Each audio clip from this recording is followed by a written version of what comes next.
Assalamualaikum warahmatullahi wabarakatuh. Pembahasan video kali ini akan membahas makhraj terakhir yang keluar dari tenggorokan, yakni dari tenggorokan paling atas, yaitu makhraj kha dan ghain yang akan dijelaskan oleh Abah. Monggo. Bismillah, alhamdulillah, wassalatu wassalamu ala rasulillah, amma ba'du. Penjelasan tentang makharijul huruf kelihatannya mudah, tapi ternyata banyak orang yang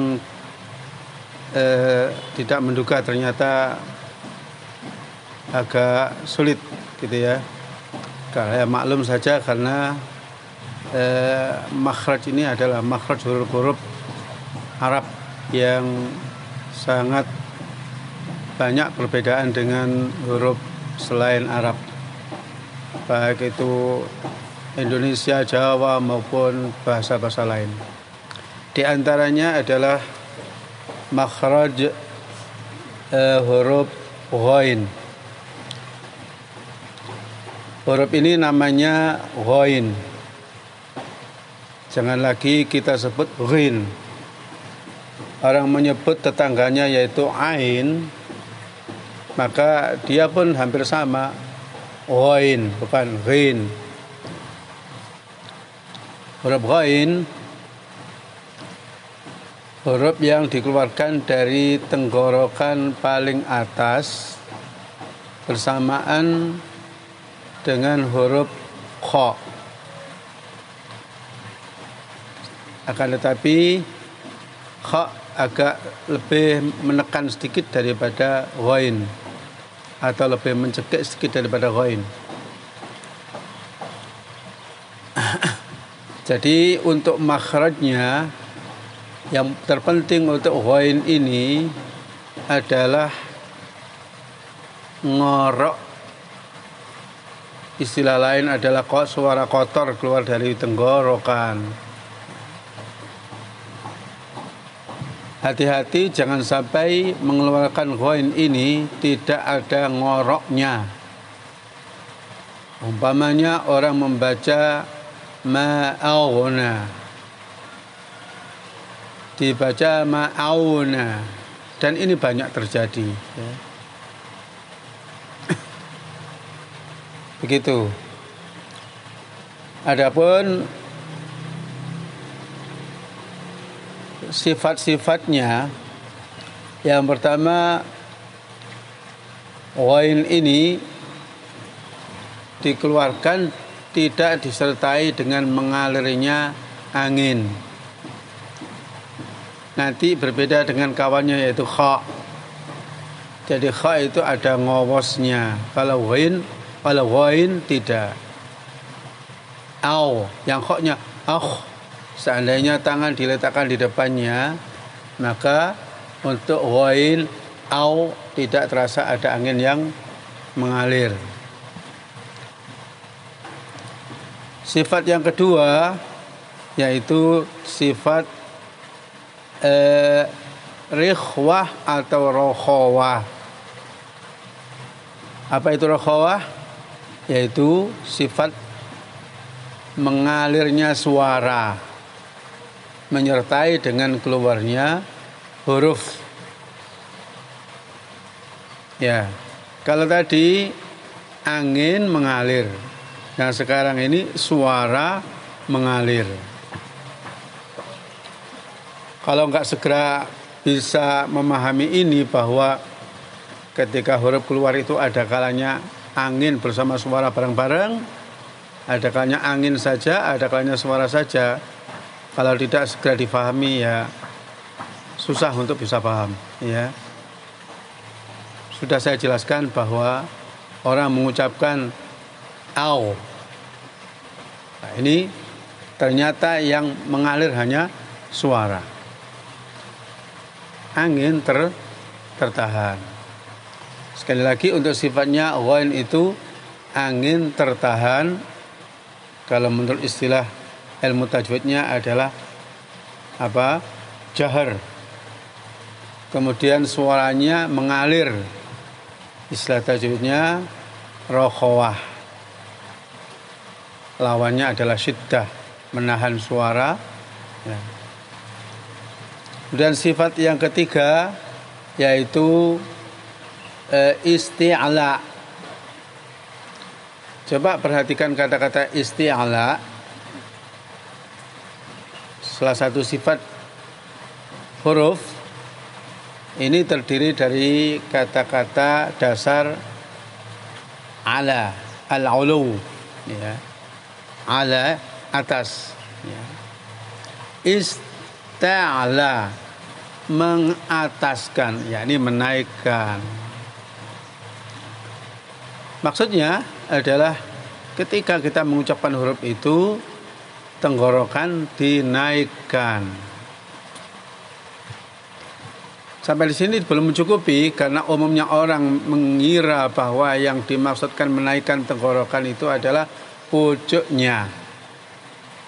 Ternyata al-mu'tabar yang dianggap atau standarnya naik itu adalah pangkalnya. Dengan dinaikannya pangkal tenggorokan maka suara menebal. Penting lagi difahami, menebal ini suaranya. Jangan sampai dikira hurufnya.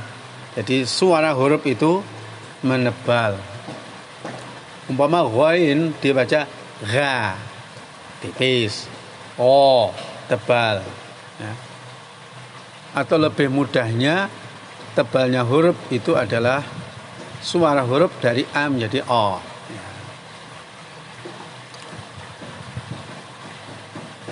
Rombongan huruf-huruf yang suara tebal yaitu kumpul pada lafaz khussadau tengqiu. Perhatikan seluruhnya adalah kalau di fathah berbunyi o gitu ya. Untuk sifat isti'la ini hati-hati jangan sampai salah memahami. Kalau tadi dikatakan bahwa tebal itu pakai pangkal lidah, maka jangan sampai mengikut-ikutkan anggota lain atau organ lain. Umpamanya bibir diikut-ikutkan dalam urusan tebal ini. Ghain di fathah berbunyi gha, bukan bibir mencucu, bukan o. Ya. Ghain disukun saat jatuh setelah fathah berbunyi au, bukan au. Ya. Apalagi kalau dihilangkan suara tebalnya. Oh, umpamanya au dibaca agh, dan ini pembaca awam banyak sekali yang membaca ma'aghna. Ya, ghairil maghdubi. Yang betul harus menaikkan pangkal lidah sehingga seandainya fathah berbunyi o. Seandainya sukun jatuh setelah fathah maka tetap bisa dirasakan tebalnya, bukan tapi apa? Au. Sifat berikutnya yaitu sifat infitah. Infitah lawan daripada itbaq. Kalau itbaq pojok lidah melekat ke langit-langit, kalau infitah pojok lidah tidak melekat. Seandainya dekat tapi belum melekat, ya belum itbaq. Ya. Apalagi kalau jauh, maka mudah sekali kita ketahui bahwa dia itu adalah infitah. Orang mengucapkan ghain disukun au, rasakan pojok lidah apakah melekat ke langit-langit mulut? Au, sama sekali tidak. Ya. Jadi infitah. Sifat yang terakhir yaitu sifat ismat atau keluarnya huruf lamban. Saya sudah pernah menyampaikan bahwa untuk sifat terakhir ini hanya orang-orang yang ahli, orang-orang yang peka yang bisa merasakan cepat dan lambatnya keluarnya huruf. Tetapi kita bisa membuat semacam patokan gitulah. Kalau huruf itu makhrajnya dalam, itu dianggap huruf yang keluarnya lamban, karena dari letak keluarnya huruf sampai keluarnya dari mulut itu perjalanan yang jauh menurut standar makhrajul huruf atau sifatul huruf ya. Setelah kita pelajari ini tadi makhraj dan 5 sifatnya, kira-kira apa yang perlu diwaspadai atau dikhawatirkan terjadi kesalahan? Menurut saya pertama adalah makhrajnya. Kalau tidak dilatih betul-betul, maka dikhawatirkan mengucapkan ghain itu tidak ngorok. Ma'auna dibaca apa? Ma'auna. Au seperti wawu gitu ya. Itu yang pertama. Yang kedua, dikhawatirkan pindah ke arah makhrajnya kha, yaitu terlalu menekan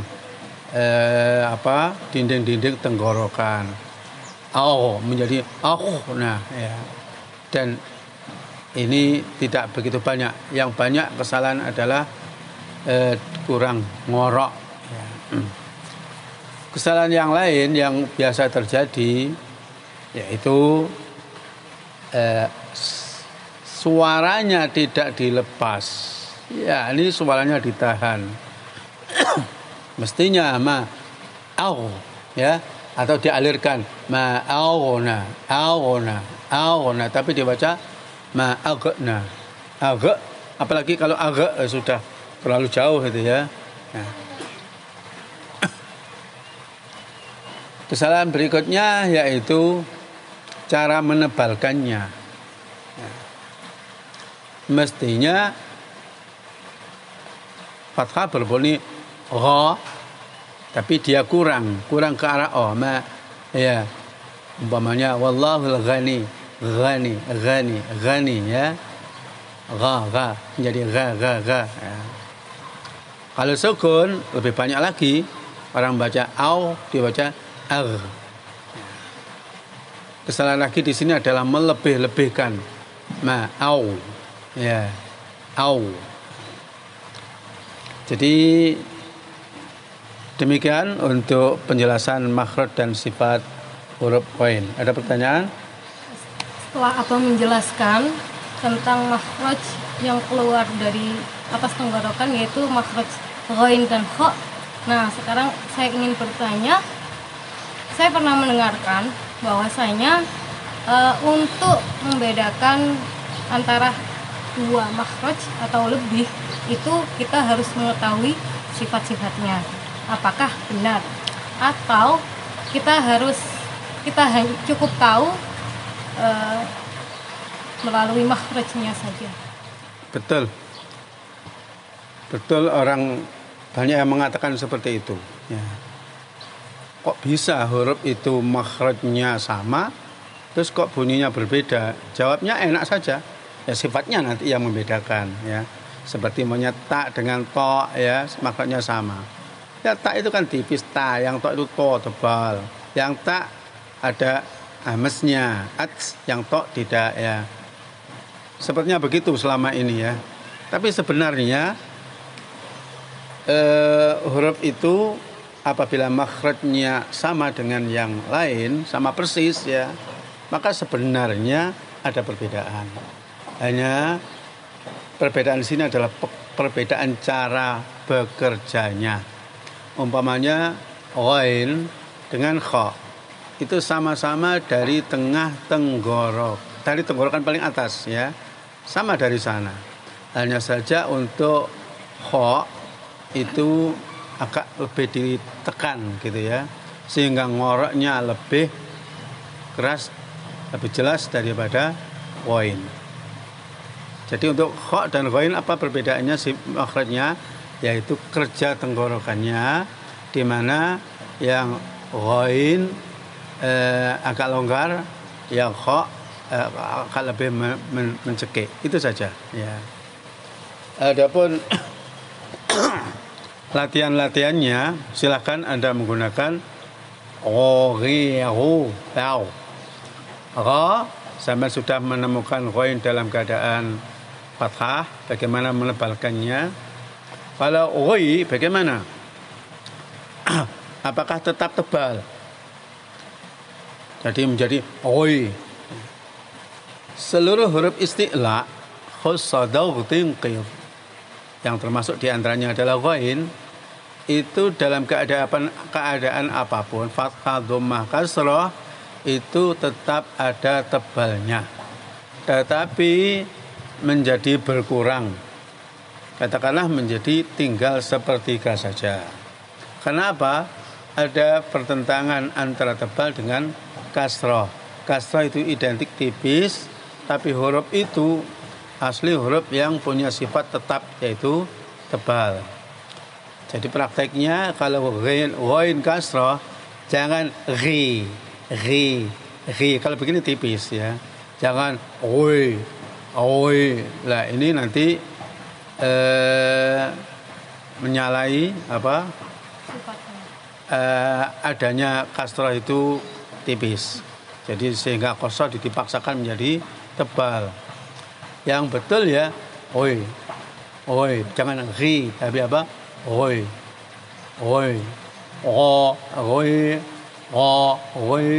jangan oi ya.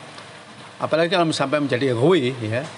Nah, kalau dhammah ya tebal Kalau mati jatuh setelah fathah tau. Jangan sampai tau ya. Karena tadi saya jelaskan bahwa isti'la itu tidak identik dengan mencucuk. Ya. Adapun ayat Al-Quran yang sering kita dapatkan mengucapkan ghain yang harus dihati-hati, ya di dalam surah Al-Fatihah kan ada ayat berbunyi ghairil maghdubi ya. Tak tahu berapa persen orang yang mengucapkan ghain ditebalkan ya.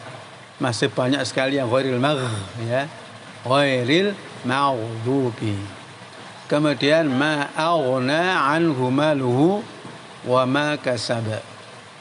Ada satu ayat yang agak panjang sedikit, yang banyak ghainnya. Istaghfir lahum aw la tastaghfir lahum in tastaghfir lahum 70 marratan falan yaghfirallahu lahum. Di halaman terakhir halaman sebelum terakhir juz 10 ya, ada ghain dan kebetulan semuanya itu menuntut untuk ditebalkan karena mati jatuh setelah fathah. Demikian untuk huruf ghain, yang huruf ini adalah tidak termasuk huruf yang menyerupai dengan huruf Indonesia ya, mudah sekali dibedakan. Sudah. Demikian video kali ini, semoga bermanfaat. Assalamualaikum warahmatullahi wabarakatuh.